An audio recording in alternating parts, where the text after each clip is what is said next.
Fabio Parmigiani, che fa parte della Commissione nazionale di protezione civile dell'Ordine dei Geologi. Sì, buongiorno a tutti, ringrazio gli organizzatori dell'invito perché è un argomento che è molto sentito, almeno da me in particolare. Io sono qua come membro della Commissione per la protezione civile del Consiglio nazionale e come commissione sono stati appunto che è stata formata praticamente subito dopo l'insediamento dell'attuale Consiglio nazionale. È stato raggiunto un primo accordo di collaborazione, come ricordava adesso il dottor Rota, un primo accordo di collaborazione tra il Dipartimento di Protezione Civile e il Consiglio nazionale il 14 di aprile del 2011.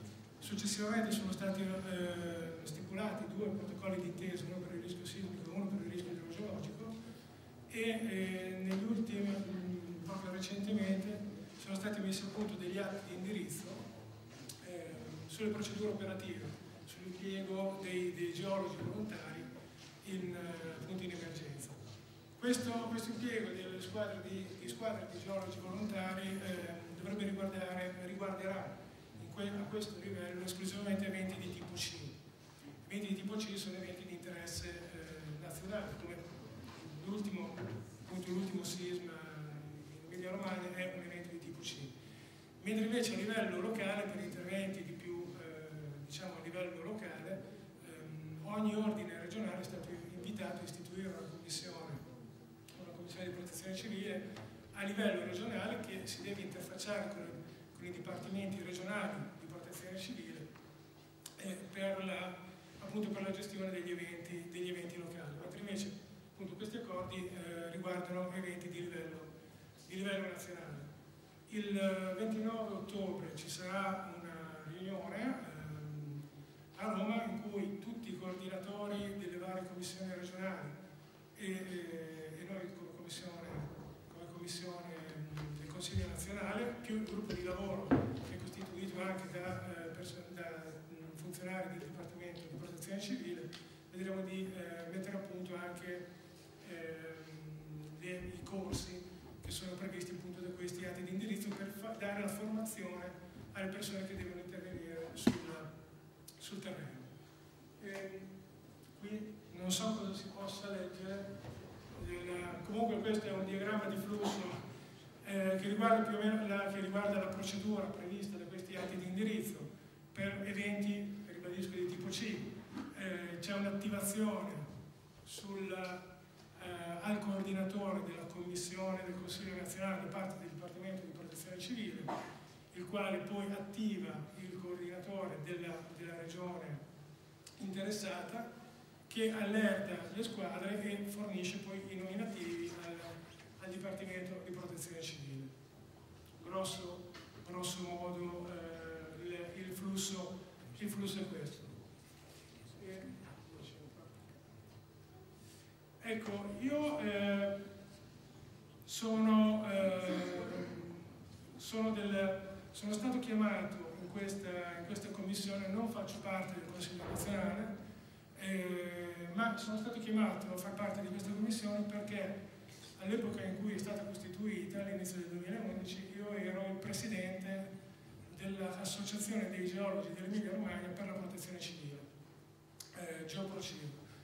In Emilia Romagna con GeoProCiv siamo partiti nel 2002 a costituire questa associazione di volontariato tecnico, parliamo di volontariato tecnico. Siamo riconosciuti dalla Regione, siamo iscritti nel registro delle associazioni di volontariato per la protezione civile della Regione Emilia Romagna e in occasione del recente sisma siamo stati attivati subito. Domenica 20, questa che sì, qualcosa si vede, comunque questa mappa è una mappa di quello che è successo il giorno 20 di maggio. I pallini rossi sono le scosse di magnitudo superiore al 5, qui sopra Massa Finalese, qui c'è stato il 5,9, e poi in successione nella stessa giornata ce n'è stato qui uno verso Tondero e l'altro qua vicino a come si chiama? Sant'Agostino. Questa se adesso si dovrebbe vedere, che ho portato un filmato che è stato preso da una telecamera di sorveglianza di una cartoleria a Carpi. Queste sono le 4 del mattino. Ecco, questa è la scossa appunto del 20 di maggio delle 4 del mattino, che non sembra granché. Io abito a Carpi, vi garantisco che anche se erano le 4 del mattino ed eravamo a letto, comunque si è sentita. Questo invece il 29 c'è stata una rapida successione, c'è stata una prima scossa di 5,8 tra Medolla e San Felice, qui, e poi verso le 13 ci sono state altre 2 scosse, sempre parlo solo di quelle superiori al 5 perché le altre sono qualche migliaio. Superiori al 5 sono state 4 a Mirandola e 9.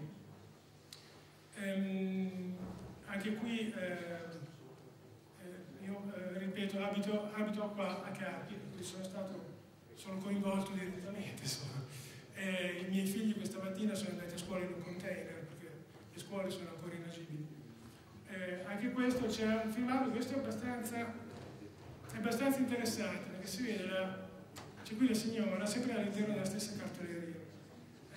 La signora che sta facendo delle fotocopie, che non si vede ancora niente. Questo è il 5-8 delle 9 del mattino.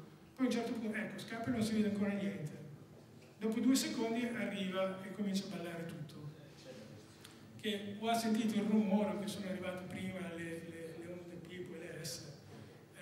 Comunque c'è questo lasso, ci sono questi 2 secondi tra la signora che sente qualcosa e scappa e la scossa che si vede dalla telecamera.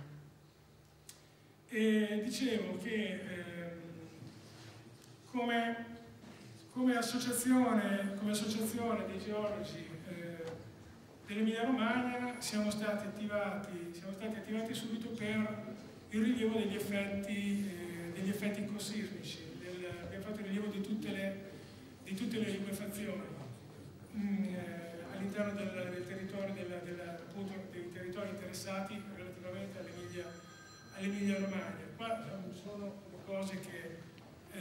tutte le cose che abbiamo fatto, dal rilievo alle analisi dell'annulometro su campioni di sabbia raccolti, la restituzione cartografica, il censimento dei pozzi, il rilievo degli argini, perché ci si era posto il problema se una liquefazione si è verificata sotto un argine, poi adesso in questo periodo comincia a piovere, ci ritroviamo con un argine a rischio di crollo, per cui abbiamo rilevato gli argini, chilometri di argini dei fiumi Reno, il Cavo Napoleonico e del fiume Panaro, e abbiamo avuto anche dei colleghi che si sono guardati tutte le foto aeree relative al secchio.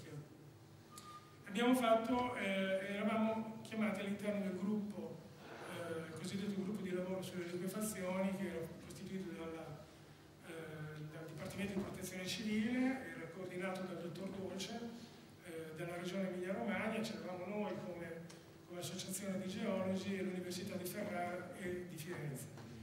Il lavoro fatto, ecco, questi sono i punti cartografati, ogni punto è un episodio di liquefazione. Ce ne sono più di 100 in provincia di Modena, ce ne sono 200 in provincia di Ferrara, più di 200 in provincia di Ferrara. Adesso qua questo è un particolare della zona di Sant'Agostino, San Carlo, qua in alto c'è Mirabello. Questo qua è il Paleoalveo del Reno. Questi sono stati i centri che hanno avuto i maggiori problemi da questo punto di vista, proprio dal punto di vista della liquefazione, dei problemi dovuti alla liquefazione e non tanto alla scossa sismica in sé. In provincia di Modena ci sono degli stati degli effetti minori sull'abitato, però questo è il centro di San Felice sul Panaro, e ci sono un'ottantina di episodi soltanto dentro nel centro di San Felice. Sempre di liquefazione. Sì, questi qua sono quello che abbiamo fatto noi, che riguarda appunto gli episodi ecosismici dovuti appunto alle liquefazioni. Dunque, che risulti a me di tutta quest'area di microzonazioni, di lavori di microzonazione già eseguiti, c'era soltanto il comune di Mirandola. C'è un lavoro all'interno del PSC adottato per i comuni dell'Alto Ferrarese. Comunque in nessuno di questi studi è stato evidenziato il rischio di liquefazione. San Felice? C'era anche la liquefazione del 2009. Chiedo scusa, ho detto che forse di mia conoscenza sapevo di Mirandola, che è stato fatto sostanzialmente un primo livello, e sapevo del PSC, non sapevo di... chiedo scusa. Comunque tutto il lavoro fatto è consultabile, tutti i dati raccolti sono consultabili a questo indirizzo. C'è nel sito della regione dell'Emilia Romagna, ci sono tutti i dati raccolti appunto del gruppo di lavoro sulla liquefazione. E qui appunto c'è qualche foto, poche cose dei nostri colleghi. Sono stati coinvolti un'ottantina di geologi. Ho chiuso, ho finito. Questo è Sant'Agostino, all'interno di un'abitazione. Si è aperta la pavimentazione e c'è avuto una fuoriuscita di sabbia all'interno dell'abitazione. Lascio spazio ad altri colleghi. Grazie Fabio.